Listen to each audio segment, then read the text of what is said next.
Hey, welcome back. Tired of maintaining the look good? I am, obviously.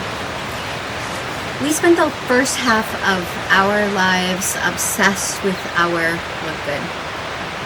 We want the right face, the right clothes, the right status, and we want our country to be the envy of the capitalistic world. But what happens when you take off the mask and the pasty white sun-deprived skin is masquerading as a concerned citizen? I'm not sure that made much sense. Today, we're talking about the radical power of letting go of our look good. I'm going to show you why losing your look good, personally and politically, isn't a tragedy. It's actually the way to find your agency in a world that's gone off the rails. I don't just see myself as single or unattractive or aging. I've reached a point where I'm officially unwilling to extend myself into the mystical forest of romance and intimacy. So let's be real. My look good is weathered, and yours probably is too. And you know it, honestly, it's a little ego deflating, but on a good day, I'm actually just ambivalent about it. Here's the Gen X secret sauce. We can accept things we're not okay with. That's what today is about. Finding your agency after 50 in a time of extreme turmoil. I'm Island Punk. Welcome back to GenX-Xpat. And for the new folks, I am 58, a retired teacher, and I ditched the US after President Chucky was elected. I traded a mortgage and a classroom for a scooter and a cat. We're out here in the middle of the Indian Ocean, and if that sounds interesting, please hit subscribe and like so that I continue to have hope and make these videos. So,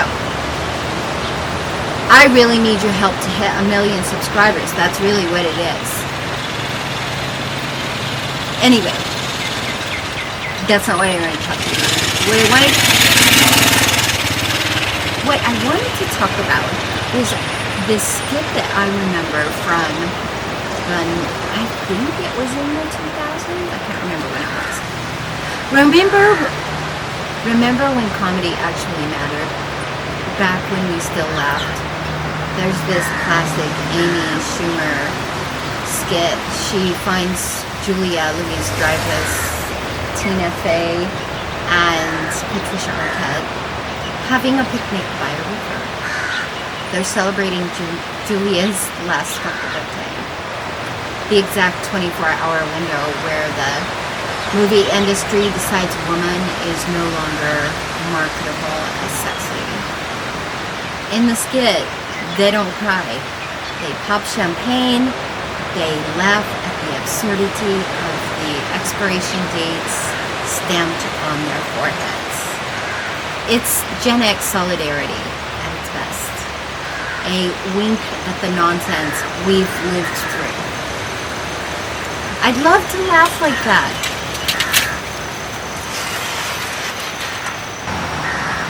You know, I'd love to laugh like that. But these days, getting old feels less like a punchline and more like a privilege. Trigger warning. I'm going to talk about death. The reality is that getting old, losing your look good, is a privilege that some of us never get. It's a privilege that Renee Good will never have. Alex Pitty will never have.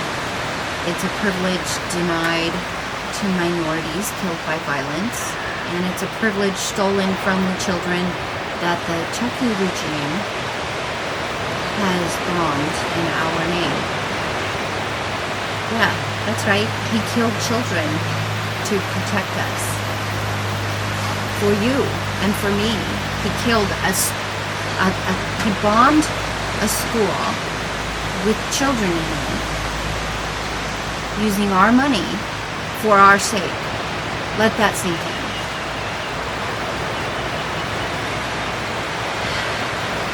We should be grateful, right? After that, the truth is, none of us have a look good anymore. If you're a U.S. citizen, let go of the idea that you have an image worth protecting or promoting. As a country, we are a train wreck. But here's the silver lining. There's a massive benefit to letting go of an illusion. Personally, I'm liking being free from a high-maintenance look good. I wear whatever I want. I only bathe a couple times a week. I comb my hair when I feel like it. And I don't give a rat's ass about being stylish. I'm owning my age. And politically, it's the same thing. Okay, don't get me wrong. I'm not okay with Chucky. I'm not okay with the economic ruin, the violence, the elite class using this nightmare as a private money grab while they lecture us on ethics. But I can accept the reality of it, because accepting the reality allows for decisions, like becoming an expat. During my last 5 months in the US, I sat in daily team meetings with other teachers. And when they asked how I was, and every day we went around the circle and asked how everybody was doing, I told them the truth. Every day. I told them I was moving somewhere unlikely to be a target in a global conflict.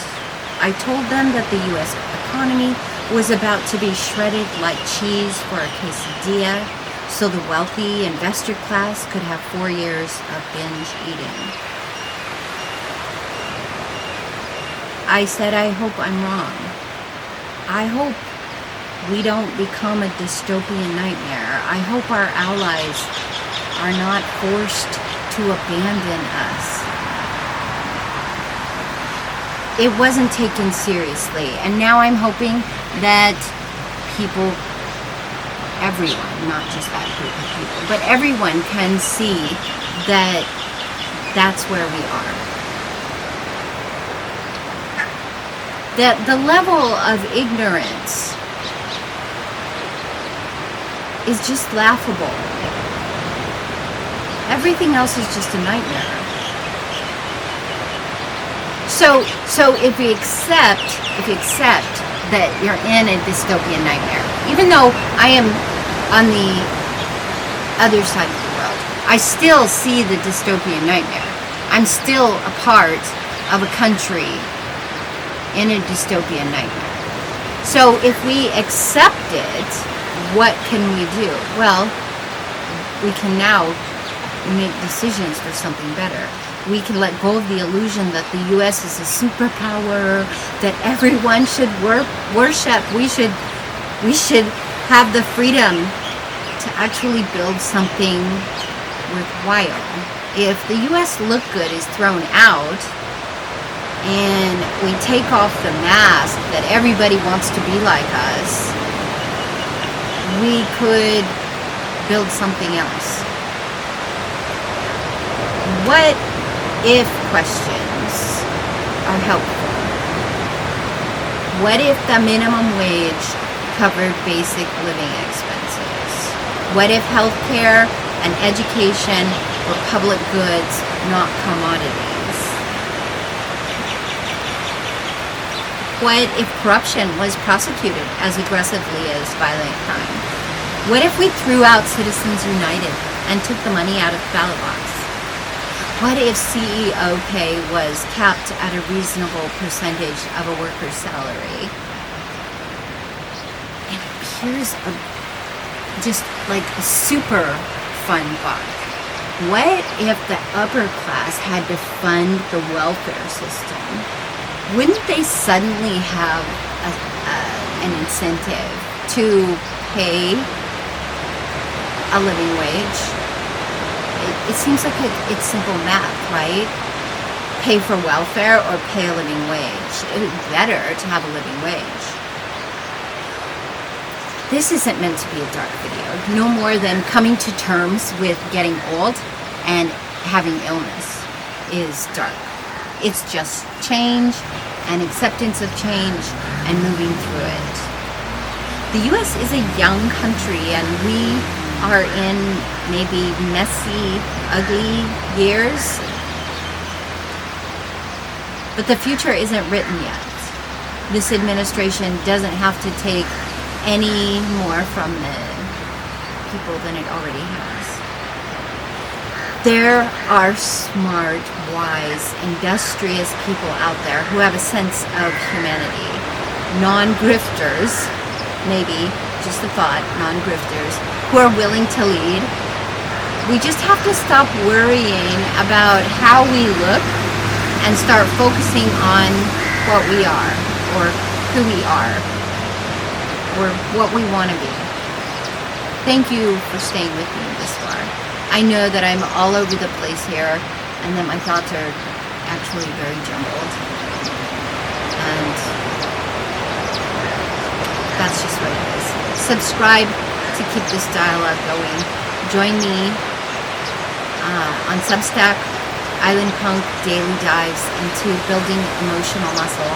Buy me a coffee at the link below. If you want to keep this retired teacher caffeinated while I feed the local strays and record these sometimes incoherent rants. Until next time, read, follow, or get out of the way.